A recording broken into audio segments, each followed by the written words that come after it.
कपड़े धोने वाली बहू। शादी के पहले से ही विभा को कपड़े धोने का बड़ा शौक था। कभी नल के नीचे तो कभी तालाब के पास। अरे मेरी नीली वाली लुंगी नहीं दिख रही है। विभा की अम्मा, कहाँ रखी है लुंगी? अरे वो तो विभा ने परसों ही धोकर रखी थी आपकी अलमारी में, देखो वहीं होगी। वो ना मैंने आज धो दी, मुझे लगा कि गंदी हो गई होगी। अरे कैसे गंदी हो गई थी? उसे तो मैंने पहना भी नहीं। हे भगवान, इस लड़की के कपड़े धोने की आदत से परेशान हो गया हूँ मैं। जितना तो घर में राशन नहीं आता, उससे कहीं ज्यादा डिटर्जेंट पाउडर का खर्चा है। इसकी शादी करवा दो, शादी जाए अपने घर में ही करे काम, फिर चाहे घर के कपड़े धोने हो या पूरे गांव के। हाँ ठीक बोल रही हूँ, देखता हूँ मैं कोई लड़का। वो दिन भी आ जाता है जब विभा को देखने लड़के वाले आ जाते हैं। लड़की मुझे अच्छी लगी। होने वाली सास कहती है, बेटी अगर कुछ पूछना है तो पूछ लो।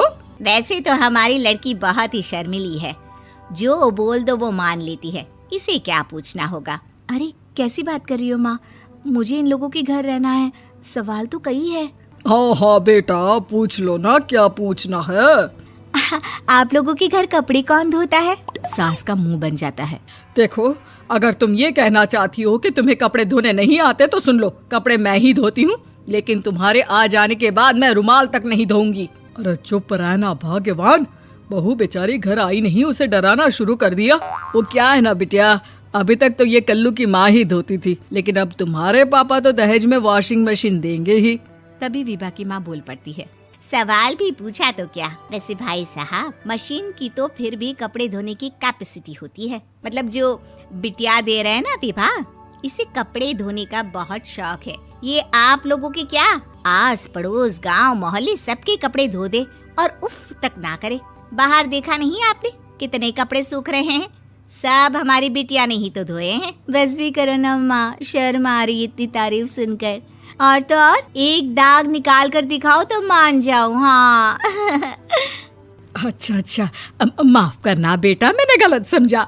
हमें तो रिश्ता बहुत पसंद है। और ऐसे जुड़ जाता है रिश्ता कपड़े धोने का शौक रखने वाली विभा का। उसकी शादी हो जाती है कोयला फैक्ट्री में काम करने वाले कल्लू के साथ। शादी के बाद अचानक विभा चिल्लाती हुई सास के पास आती है। सासू माँ, अरे सासू माँ कहाँ है आप?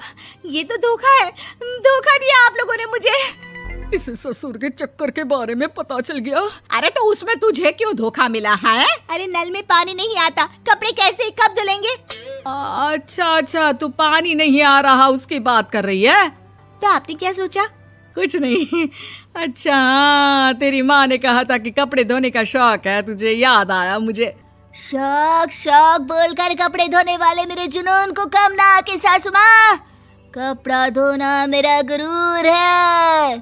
तभी पति भी वहाँ आ जाता है। अभी मैंने इसे सनी देओल की फिल्म दिखाई है, उसी के डायलॉग मार रही है माँ। अच्छा सुन, साफ साफ बता रही हूँ, पानी सुबह 4 से 6 और शाम को 10 से 12 आता है, समझी?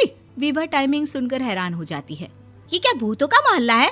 सुबह 4 बजे उठकर कौन कपड़े धोता है? 4 बजे टंकी में पानी जाता है, फिर सारा दिन धोना ना, किसने मना किया? अरे कैसी बात कर रही हैं? 200 लीटर की टंकी में कितने कपड़े धो लूंगी मैं? सुबह ही उठ जाऊंगी मैं। अब क्या था, विभा सुबह 4 से लेकर रात के 12 बजे तक कपड़े ही धोती रहती। एक रोज सास पड़ोस से निकलकर कहीं जा रही होती है कि साथ वाली कहती है, हाँ कल्लू की माँ, जरा ये बताओ कि 2 साड़ी है, 2 ब्लाउज और एक पेटीकोट और एक नाड़े वाला लंबा कच्छा। हाँ तो? अरे तो क्या, कितना लोगी धुलाई ये बताओ। धोबन दिख रहे हैं हम क्या? हमारे पति सरकारी नौकरी से अभी रिटायर हुए हैं और बेटा सुपरवाइजर है कोयला फैक्ट्री में। धोबन समझ रखा है हमें? हाय रे कल्लू की अम्मा, माफ कर दो, वो तो मोहल्ले में यही सब बता रहे थे कि तुमने बहू को कपड़ा धुलवाने के काम में लगा दिया है। सास को पड़ोसन की बात सुनकर गुस्सा आ जाता है। वो घर पहुंचती है जहां घर के बाहर ही इतने सारे कपड़े सूख रहे होते हैं जितने कि किसी धोबन के घर पर। अरे ओ कल्लू की दुल्हन, बाहर निकल।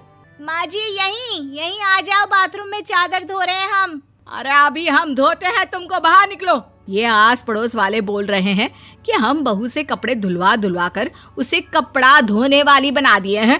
अरे छोड़ो ना माँ जी, किन लोगों की बातों में आती हो? आस पास के लोगों का तो काम ही होता है कि वो किसी तरह सास बहू को लड़ा दे।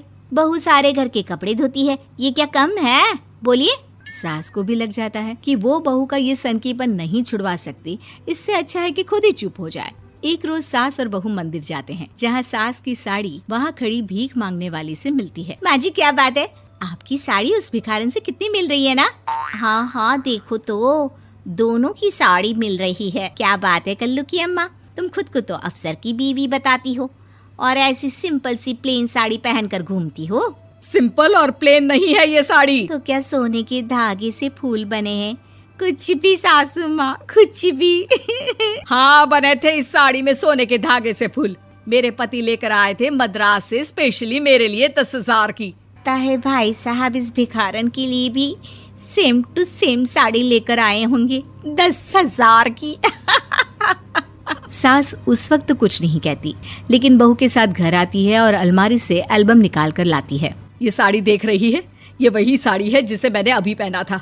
इस साड़ी में ये जो चमकदार फूल दिख रहे हैं ना, ये सोने के धागों से काढ़े गए हैं। लेकिन तू लोकल वॉशिंग मशीन ब्रश से घिस घिस कर सारे फूलों को निकाल कर साड़ी प्लेन कर दी।